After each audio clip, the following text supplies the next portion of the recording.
Well, welcome everyone. You see with me, I have today Max. Hello. We are going to share something very exciting that came through his channel.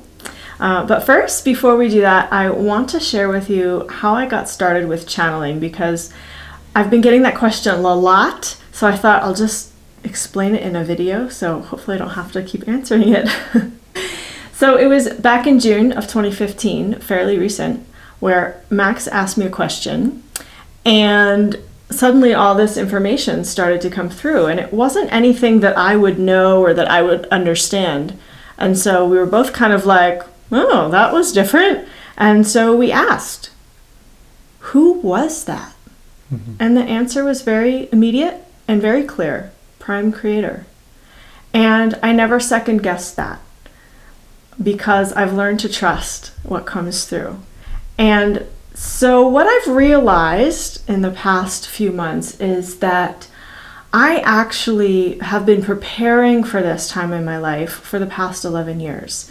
I had a very sudden awakening experience, and after that experience, I began to proclaim affirmations like, I am the purest channel of love and light. I am a pure, clear channel of the highest frequencies of love and light. I am a pure, clear channel. Love flows through me. I would say all these things. I had it written down in notes all over my apartment. And so as I proclaimed that in the very beginning, I then went on this journey to really empty myself of lower vibrations, lower densities, to clean myself out, to purify myself, so that I can be as pure and clear as possible. If you've been with this video series for a while, you'll see in a lot of videos I say, it is my intention to be as pure and clear as possible, without any of my filters or judgments. And so what's been happening the past week or so for me is I've been going through a huge detox, a huge cleanse. And I've been really tuning in to this whole idea of channeling and what direction is going to serve the highest and best good for myself, for the collective, for you, my loyal family who tunes into these videos. And it comes back to how it first started. When it first started, I had no filters. I simply felt to share what was coming through. And as time has gone on, we've gotten questions from people, and we've had our own questions, and I've noticed a little bit over time that perhaps I'm maybe steering things a certain way, or things I have had my filters, and I don't want that. But the truth is I'm human, so it's going to happen. So I've really kind of gone in and gotten clear that I want these videos to be about our ascension, about the changes that are happening right now, so that we can have as much information as possible to navigate through these times of intensity and times of change. And I'm not going to be asking questions about when, and even the percentage question about critical mass. If Prime Creator wants to say something about that, then that's fine. I'm not going to have my filters on. But I don't think I'm even going to ask that anymore, because what it does is it takes us out of the moment. It takes us out of our mastery in the here and now. And I'm really getting clear, if there's anything that Prime Creator has to say about that this is our time to be in mastery. This is our time to develop our mastery and to develop our ability to be in the moment, to be flexible and adaptable with changing timelines, all of those things. So if you have questions, I would ask that you gear them towards ascension, how to navigate, what to do, those kinds of things. And if you would please submit them to my website so that I can keep track of the questions. If you put them in the comments, I lose track of them. It's much easier for me to do administrative things if it's coming through my website. So I appreciate all of you. Thank you very much. Now we're going to shift the energy to Max. Yesterday morning, he shared with me 9 dreams that he had. The number 9, for those of you who aren't into numerology, is all about completion. So I thought that number was auspicious. 9 dreams that he had about... So I had varying dreams throughout the night, which was actually much more than 9 dreams, but in 9 of them, I experienced the energy of the upcoming global shift that is in process. It's a collective energy that we're co-creating to bring about.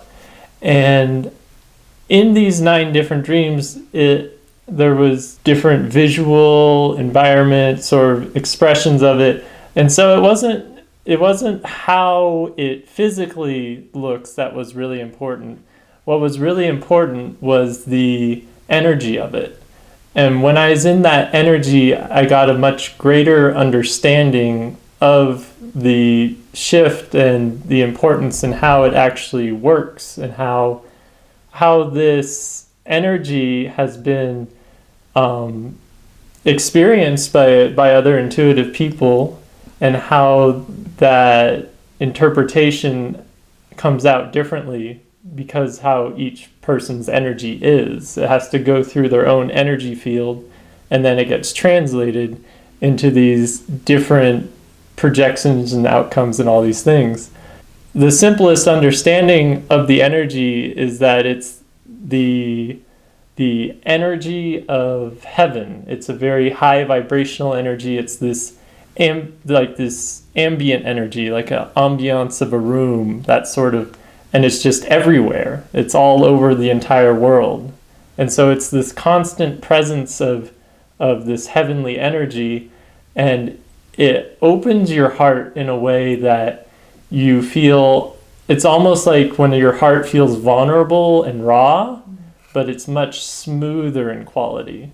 And so there's an intensity that you experience with anything that you're carrying within yourself. And if you've cleared out all of that, there's a very blissful experience in the nature of that ambient energy of heaven. And so that actually gave me a lot of insight and understanding how different channels and shamans and mediums and all of the different intuitive people, the book of Revelations in the Bible, yes, have had engagement with this energy that's impending, and have gone into fear because of the dense energies that they hold in their own field.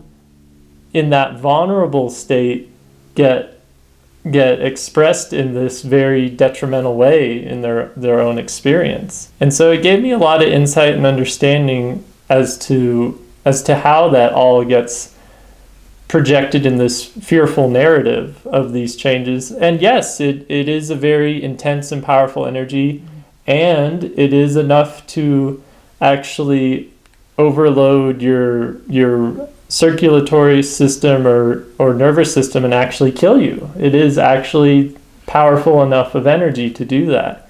And so that's why there is such importance drawn upon doing your inner work and clearing out all your fears and negative emotions, negative thoughts, negative thought patterns, and negative energies and these sorts of things, because it is in preparation for this. And it also gave me a much greater understanding of why this event is being approached so gently and so gradually up until it arrives. Because if there's not enough people that are ready for this change in the world, then too many people are going to be dead or they're going to be ill. And so it wouldn't be a positive outcome. So there has to be enough people awakened in this way where they're holding these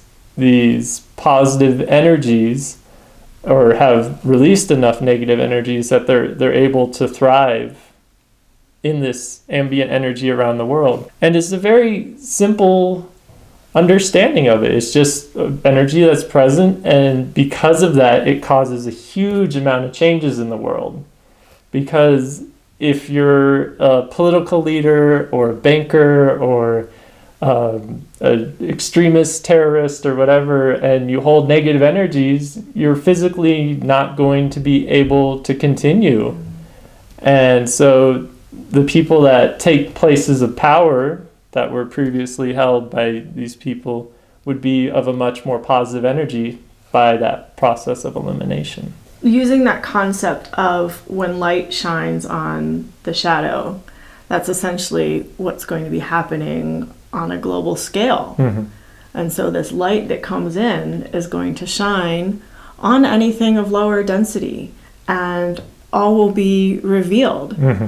And so those people, like you're saying, that have that lower density energy within their being, that light's going to come in and shine on that. Mm-hmm. And if they're not equipped to deal with working with the light, it's quite possible that they will pass on at that time. Mm-hmm. Which then, of course, gives those of us who have been working with the light and are equipped to work with the light to step up Mm-hmm. and say, okay, now it's our time to create change. So when he shared this with me, this clarity just rushed into my field.